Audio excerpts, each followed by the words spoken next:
Hello, welcome to my latest video, the second one of the day. Just busy churning work out all the time, which is good.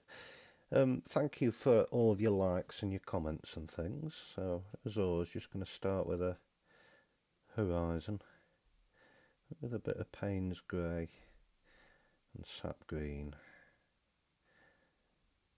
And with the sap green, I just had a bit of carmine red in just to make a nice dark earthy colour.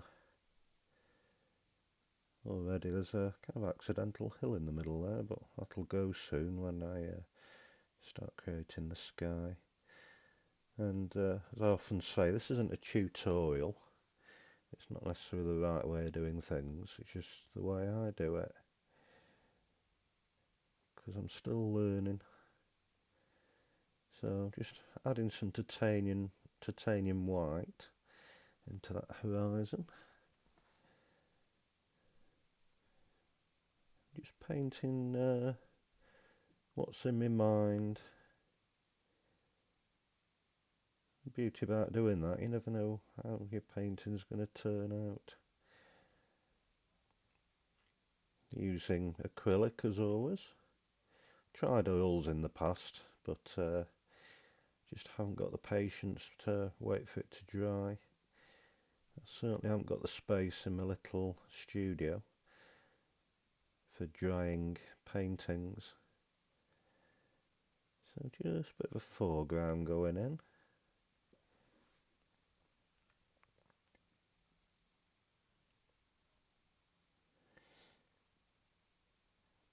Excuse me voice, it's quite hoarse today. I've been making films every day for the best part of a week. It's taking its toll on my voice. So just adding some yellow in there.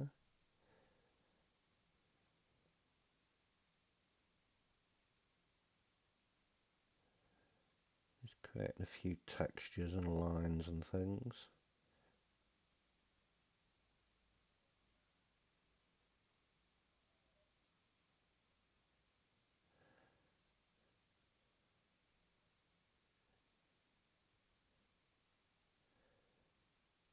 By the way, you can follow me work on Facebook, Instagram, WordPress, Twitter, you name it. Also my website, jonkid.co.uk.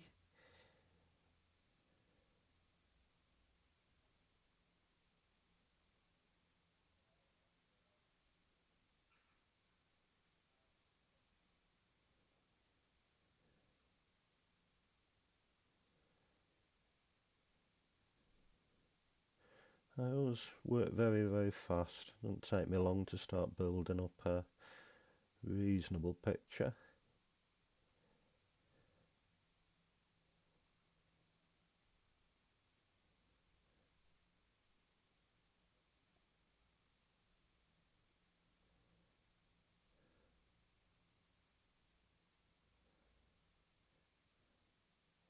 Not copying from a photograph, of course, just what's in my mind.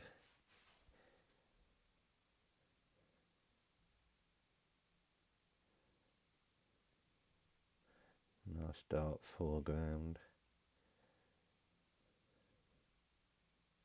Those swirls in the sky are quite interesting.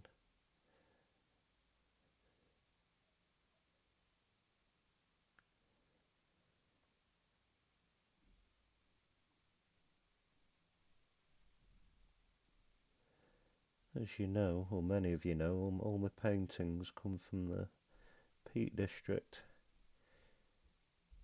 Spent most of my life living in the Peak District. Miss it terribly. Particularly this past year with the lockdown and everything.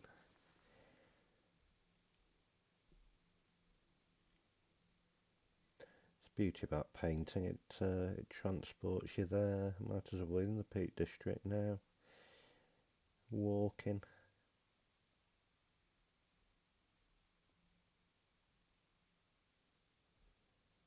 Used to do a heck of a lot of photography in the Peak District, where I started really.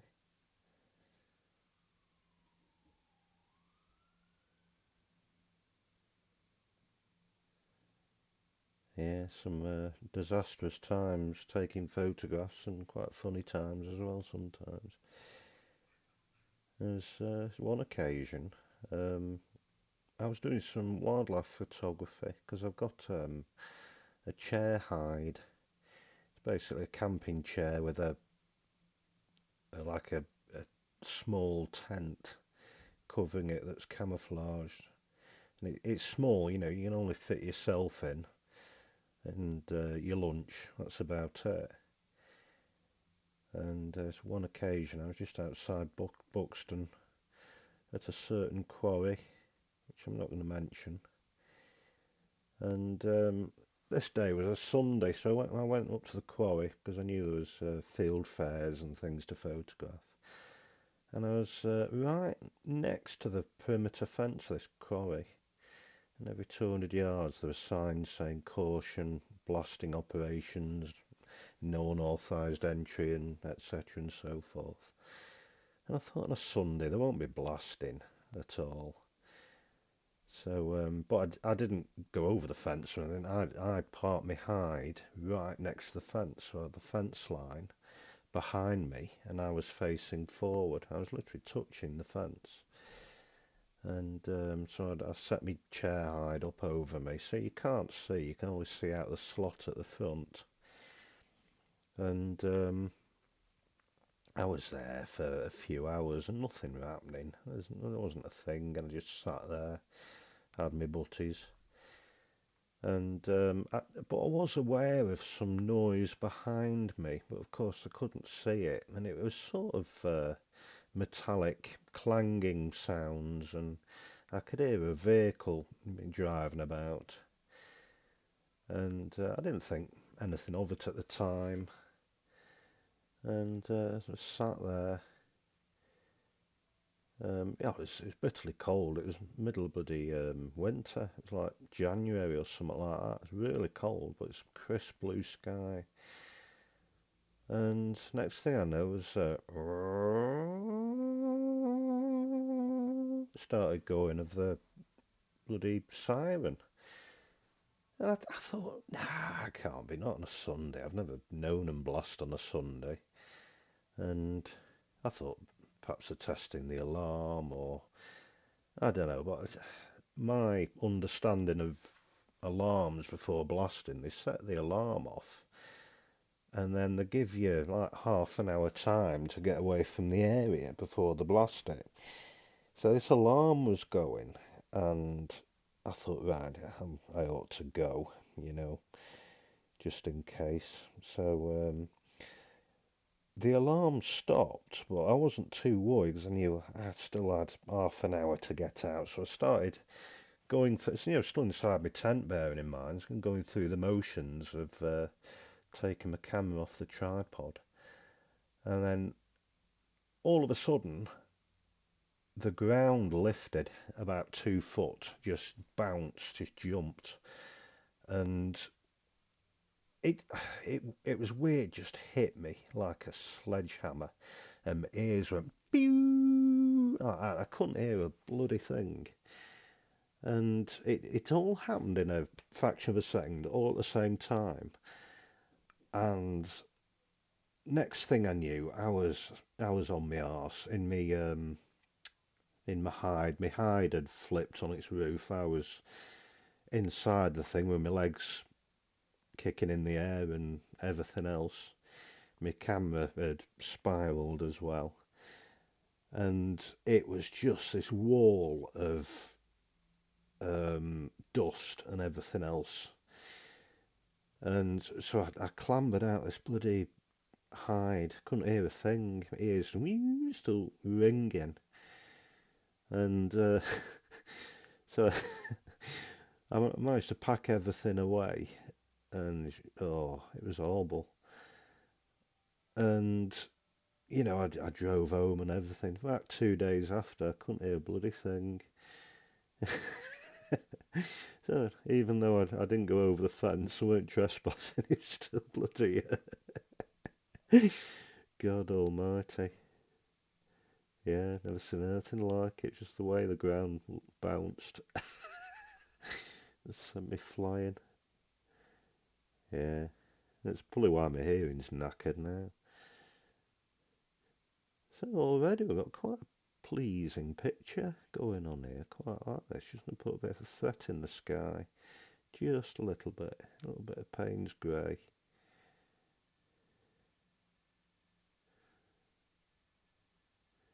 This the illusion of a hill just in the centre of the picture on the horizon. It's an interesting hill going on there. And that plateau on the left hand side's quite interesting as well. Nice. Reminds me of something like Gardham's Edge in the Peak District. That plateau on the left. It could be quite easily Kerber Edge.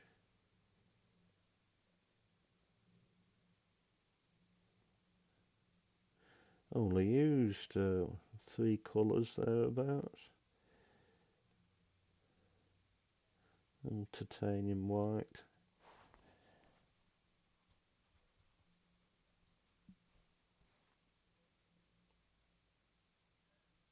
So I was just scratching my neck then. I forgot I was filming and often forget and pick up noises.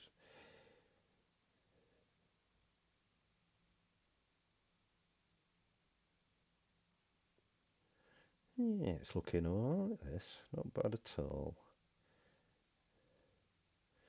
Yeah, a bit of depth in the sky. Just a little bit. Just a little suggestion of clouds. Yeah, I'm pleased with this. Excuse the easel wobbling there,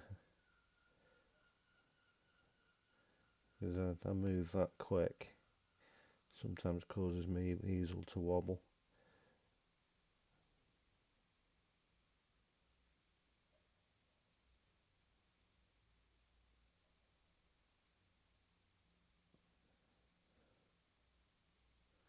Yeah, it's looking very good indeed. Quite pleased with this one. It's not bad at all. A few more lines and things with my rake going in. And as I say, thank you so much for all of your support and all your comments and your likes and your subscribes. If you haven't done so already, subscribe, and you can also follow me on Facebook and all that kind of thing.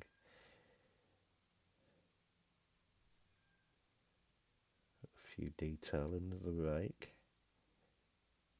Oh, picking a hair off, because I've got 3 dogs and I often get the odd hair. Just a little rogue going in now.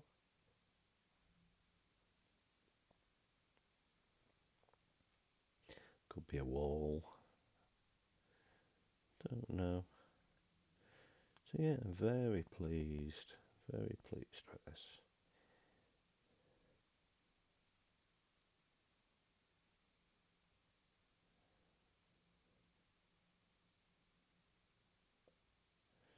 The paintings that take me less than half an hour to do, 20 minutes, are my favourite. They're the best. They always turn out the best. So yeah, dead pleased with that. A few finishing touches. I think we're done. So thank you so much for watching, as always. And I'll see you soon. Bye bye.